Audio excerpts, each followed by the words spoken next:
Hello, marhaba everybody. My name is Audrey. You may call me Miss Audrey, or Audrey is fine as well.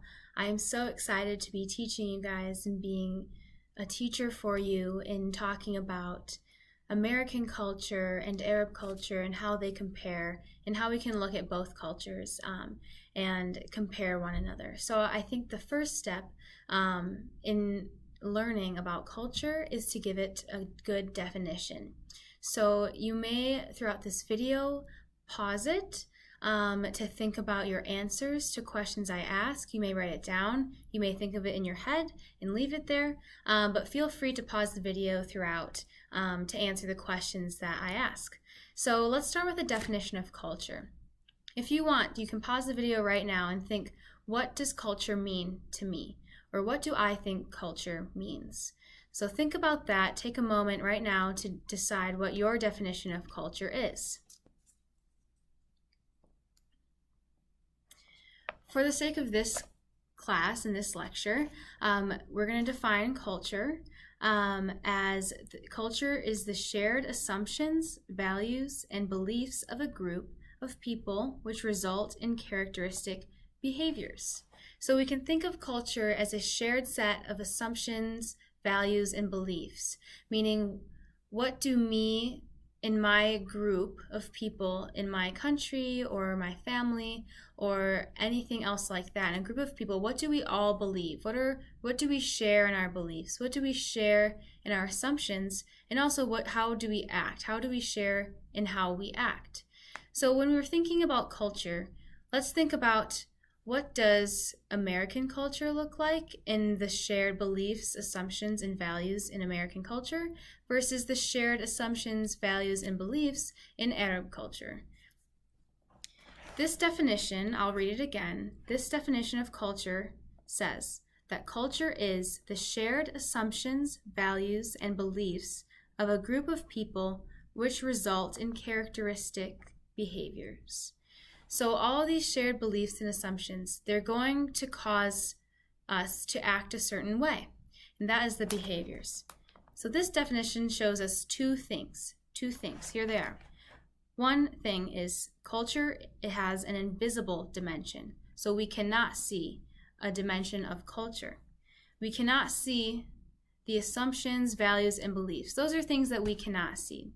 But this definition also highlights there are things that we can see when it comes to culture, and that is the behaviors that are showed through the shared assumptions, values, and beliefs. So let's talk about behavior for a second. What does behavior mean? What does it mean to act a certain way? Talk amongst yourselves or wherever you're at right now. What is my definition of behavior in relation to culture? Think about that for a second. Feel free to pause the video at any time to think about anything I've just said. So for the sake of what we're learning, behavior means what we decide it means. For example, how do you interpret these following behaviors? Take a moment to pause the video if you need to, and decide what you think these behaviors mean. The first example. A person comes to a meeting half an hour late. A person comes to a meeting half an hour late. How do we interpret this? The second example. The young person you are talking to doesn't look you in the eye. The young person you're talking to does not look you in the eye. And the third example. Someone kicks a dog. Someone kicks a dog. So I will tell you from American culture perspective, and these behaviors, I will tell you how I first reacted when I read these examples.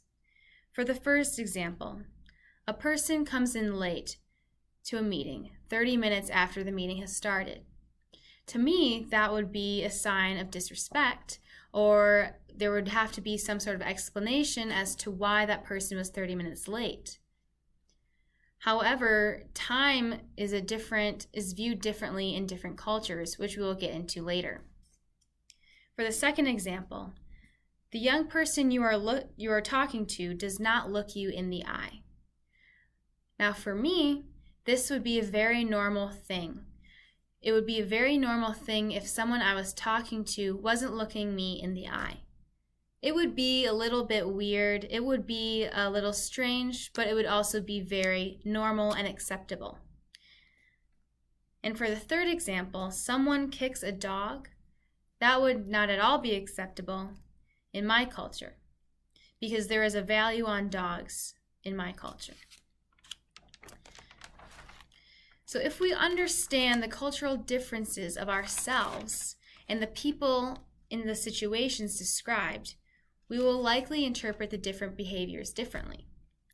For example, the way I viewed someone being late to a meeting may not be the way that you view someone being late to a meeting. It may be completely normal for someone to run 30 minutes late to a meeting that is scheduled at, let's say, 3 o'clock, and that person shows up at 3:30. It may be completely normal for you to accept that as something that's normal in your culture. But here, that would not be as acceptable. Here in America, I mean. So let's talk about what culture is not. Not all behavior is cultural. Not all the things I do are cultural. Like the way I'm moving my hands right now, it doesn't exactly fit into culture. It is just something I do, like a personal preference. There are things called universal behaviors that we can talk about that apply to everyone regardless of culture. We can also refer to the universal behaviors as human nature. Have you heard of human nature before? What do you think human nature means? What does it mean that a behavior is universal? Let's give some examples. For example, a universal behavior would be that all people in all cultures eat regularly. Eating is universal. Also something that is a universal behavior is using language. Whether or not that language is audible, language is universally used by all cultures in order to communicate. As well as this, seeking shelter and raising children is something that's universal in all cultures. It may look different, but at its core, raising children, seeking shelter, using language, eating regularly, there's so many more. But those are just some examples of what everyone in all cultures do. Can you think of any more universal behaviors? Take a moment to pause the video and think of some universal behaviors that you've observed across all cultures, or that you would think you would see across all cultures. All right, now that you've thought about universal behaviors, let's talk about personal behaviors. No two people from the same culture will be identical. Me and my brother, though we are from the same culture, we don't act the same all the time. Sure, there are things that we share in, but there are different personal preferences that I have that my brother or my other brother do not have. So let's talk about some examples. Let's think about first that we all have unique life circumstances and can be personally influenced by different things. So my life experience is different from my brother's life experience. So the way I react to some things may be different from the way he reacts to some things. For example, a personal behavior could include just something that you do as a little habit, such as I sleep with my window open at night. That is just a personal behavior. Not everyone in American culture sleeps with their window open at night. That is just a personal preference to me. Also, a personal behavior would just be something like simply just liking movies a lot. Not every person in my culture likes movies a lot. It's just a personal behavior due to personal influence and life experience. Also for me, a personal behavior would be speaking Arabic as a foreign language. Now, I only know Arabic a little, so shway shway, but I choose as a personal preference to speak it. It is not a part of my original culture to speak Arabic, but it's just through a personal behavior and a personal preference to speak Arabic as a foreign language. What are some personal preferences that you have? What are some personal behaviors that you display that aren't necessarily a part of Arab culture? This could be anything from the types of movies you like to watch, or just the things you do for fun, that don't necessarily pertain to all people in Arab culture. Think about a few personal behaviors that you have or that you know someone else has. Think about it, pause the video, write it down. All right, now that we've discovered more about what behavior looks like, we're going to look into the 4 dimensions of culture outlined by Craig Storty in his book, Figuring Foreigners Out. Now, I read this book coming into Jordan as a student studying abroad. And so I wanted to share with you all of how we can use this framework to explore intercultural dialogue between Arab cultures and American culture. So we're going to go over the 4 dimensions of culture throughout these lecture videos. These dimensions of culture are the concept of self, which talks about individualist and collectivist cultures. 2, personal versus societal responsibility, which talks about universalist versus particularist cultures. 3, the concept of time, which talks about monochronic and polychronic time in cultures. 4, the locus of control, which talks about internal and external locuses of control. But in this lecture, we will first go over the first dimension that I just talked about, which is the concept of self. The concept of self is talking about the individualist versus the collectivist cultures. Now, in individualist cultures, people mainly look after and take care of themselves. People in this types of cultures primarily identify with the self, and the needs of the individual are satisfied before those of the group.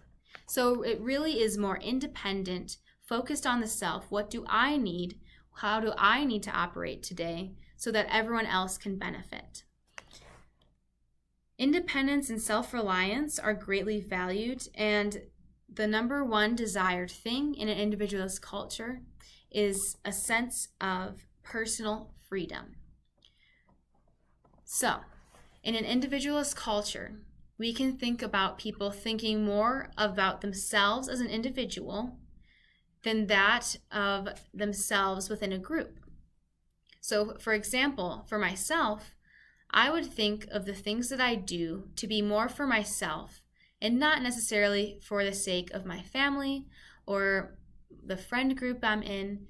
Everything I do is to benefit me.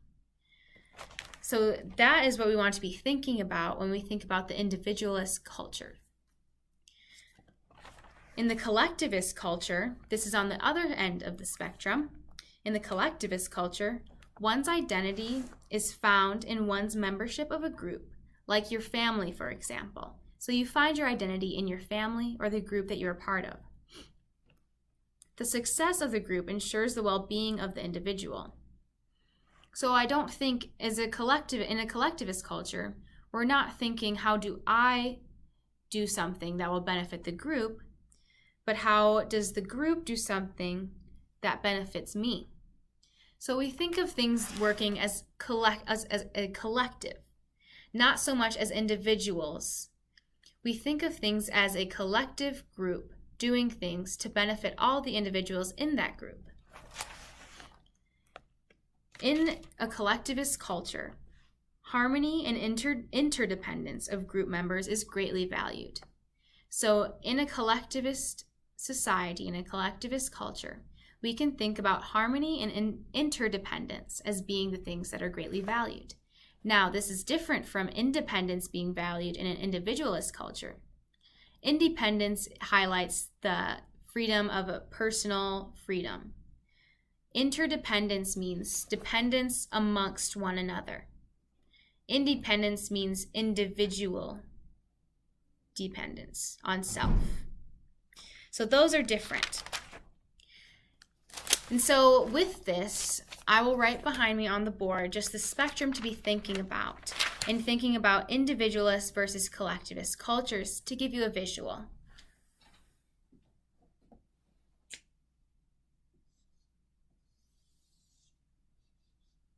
So we'll put individualist here on this end, and we'll put collectivist over here.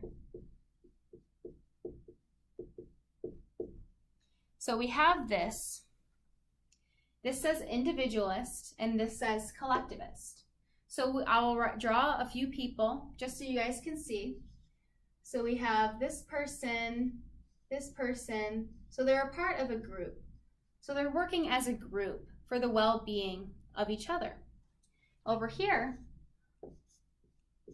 we can think more about individual people working more for themselves so they can be self-sustaining for themselves.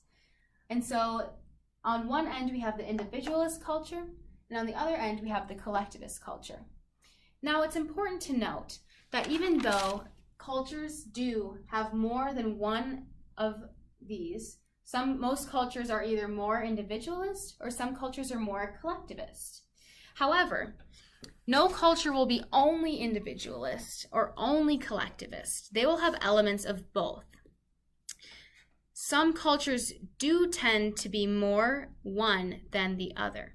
So some more cultures will be individualist, such as the United States of America is a very individualist culture. But us in Jordan is more of a collectivist culture because we're thinking in the group dynamic terms. So it's more about the group. So I want to do a little bit of practice with you guys. So if you need to pause the video to take time to do this, you may. However, I want to go over some examples of individualist and collectivist behaviors to see if you guys can identify which situation goes into which category. So I'm going to read through the situations. Feel free to pause the video if you have to think about the situation more. But I'm going to read through these examples, and you're going to decide, is this taking place in a more individualistic culture, or is this taking place more in a collectivist culture? If you need to review what individualist and collectivist mean, go back into the video and review what the definitions mean. So, for the first situation, does this represent individualism more or collectivism more? Number 1, companies give Employee of the Year awards, meaning places that you work for will give an individual an award for working well throughout the year. Is that more individualist or more collectivist action? That is actually a more individualist action. Singling out people for individual recognition is individualistic. Harmony and saving face are highly valued. Is that taking place in a more collectivist society or a more individualist society? That is taking place in a more collectivist society.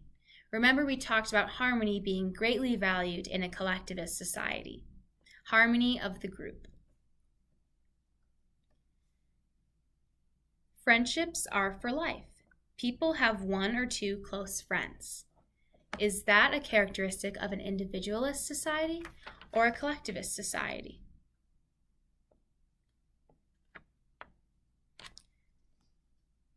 That is more of a collectivist culture's attributes, because the bonds of collectivists are strong and enduring. In American culture, where I have been growing up, I have had many friends over many years, and I haven't had lifelong friends. My friends have usually changed every time I've gone to different schooling. So when I got to university, I had a different group of friends than when I had friends in high school. All right, this was the last example that we'll do in this video lecture. If you have more examples, I would love to hear them in the comments below, or you can reach out to me. Your teachers have my contact information. This example says, it's okay to stand out. It is okay to stand out. Is that more of an individualist or a collectivist idea?